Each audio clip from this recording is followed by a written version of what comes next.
Hey Sainers, welcome back to the Saints TV YouTube channel. Off the back of a huge couple of days, I'd say weekend, but we played on Thursday night, so it kind of feels like an eternity ago, but here we are, thanks to Inglewood Coffee Roasters as the sponsor of Saints TV Weekly for 2024. Check out inglewoodcoffeeroasters.com.au, use the discount code SaintsTV24 and get 40% off coffee, tea and chai products. They've got some beautiful products, even some pretty good mugs as well. Make it happen.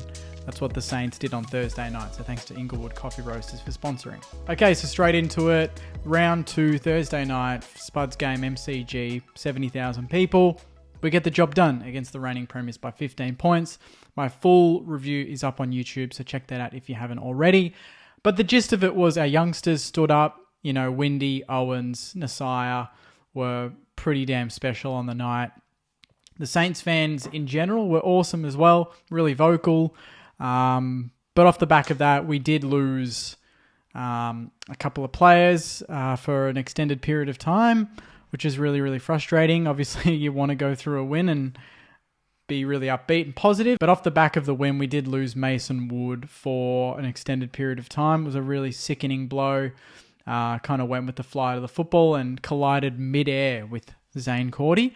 I was on the wing, level 1, right in front of it. And I can tell you right now, the 20 seconds after he hit the deck were very hard to watch. He was convulsing, it looked like, almost seizure.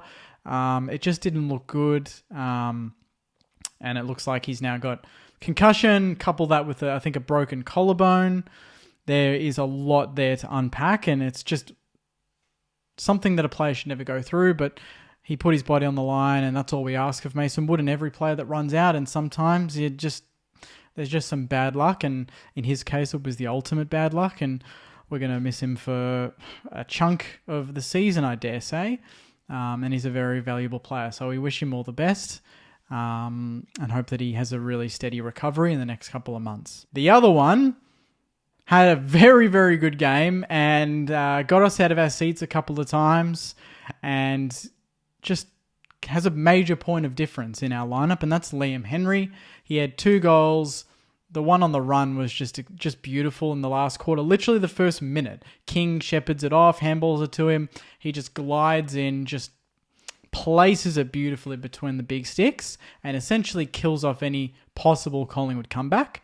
And then we find out he's got a high-grade hamstring strain. And it's like, come on, man. Like, just let us be for a second. He went off. If you watch it back, Philippo's goal outside 50, Philippo snaps it. It goes through off the back of Liam Henry shepherding the Collingwood bloke not to get near it. You can see him pull up literally as the ball goes over the goal line for a goal. He just kind of pulls up a little bit and you kind of like, looks like it might be a cramp or something along those lines. But yeah, it's a high-grade hamstring strain. That is 6 to 8 weeks on the sidelines at least. So our depth is going to be tested this week against the Bombers. And then off the back of that, geez, I mean, come on. Like, on those 2 injuries, and then you got Max King, who has been suspended for 1 week.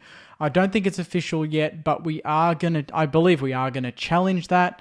That was on Finlay McRae, very, very late in the piece. If you watch it back, it's careless. It's a bit silly, but I wouldn't say, I think we can downgrade it to low impact.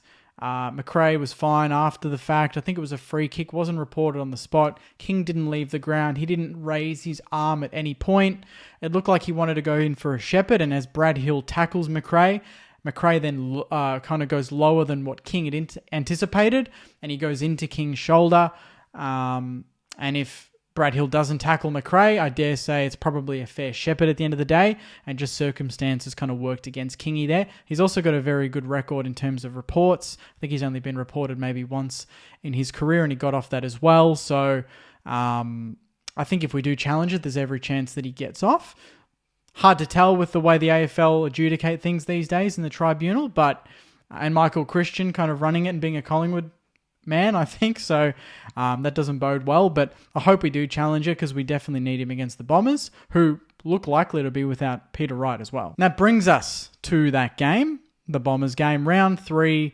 Marvel Stadium, Saturday. I think it's at 4:20 p.m. So a bit of a weird twilight slot. Saturday game though, nonetheless, which is good. Yeah, it's going to be a big one. Essendon's home game at Marvel. So they'll turn out in droves. I think that's their first Marvel game for the year. Same with us. So I think it'll be probably a 40,000 crowd or so. So make sure you get down early, Saners, if you're getting GA like myself.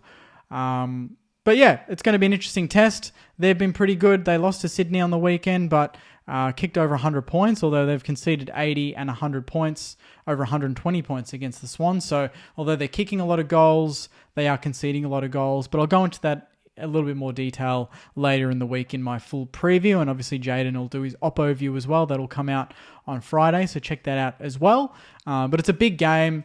But if we're serious and with the momentum off the back of the Collingwood game, I still think we can cover the injuries and possible suspension.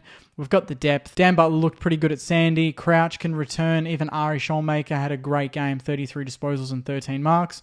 Possible chance. Even Garcia, I've heard, could be a whisper for a debut as well. So lots to like saying. There's a lot of good news. Obviously some down news with some injuries. But I think we'll cover them.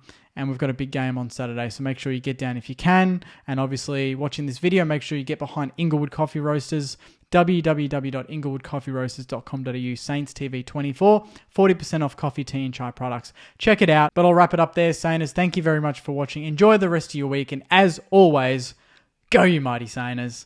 See you guys.